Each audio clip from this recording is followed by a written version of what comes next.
Minden klaszter az együttműködésről szól, együttműködésről az egy adott szektorban dolgozó cégek, önkormányzatok, intézmények, oktatási intézmények között. Az IT Plus Cluster az erdélyi magyar IT-s közösség fejlesztését tűzte ki célul, és 2021 óta ennek képezi szerves részét az oktatási programjaink, ahol igyekszünk minél több fiatalt már egyetemista korában úgymond megfogni és lehetőleg itt tartani Erdélyben, itt találjanak boldogulást.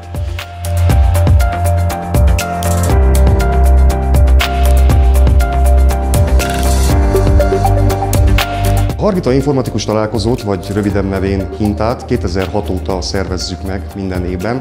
Ez gyakorlatilag egy szabad egyetem jellegű rendezvény, aminek a célja, hogy egy találkozási pontot teremtsen egyetemi hallgatóknak, oktatóknak, cégek képviselőinek, illetve szakmában dolgozó fejlesztőknek. 2017 óta a tábor Dan Dumitrescu professzor úr emlékének ajánljuk. Ő a Bábesbolyai Tudományegyetem oktatójaként nagyon sokat tett az erdélyi magyar informatika felsőoktatásért is, és a Madarasi Hargita volt a kedvenc kirándulóhelye.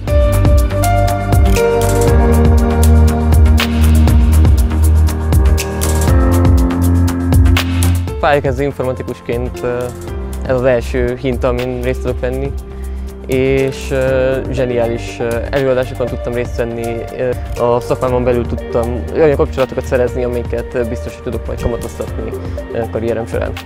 Nekem személy szerint nagyon is tetszett ez az egész hétvége. Nagyon közvetlen kapcsolatot lehet létrehozni az idősebb programozókkal.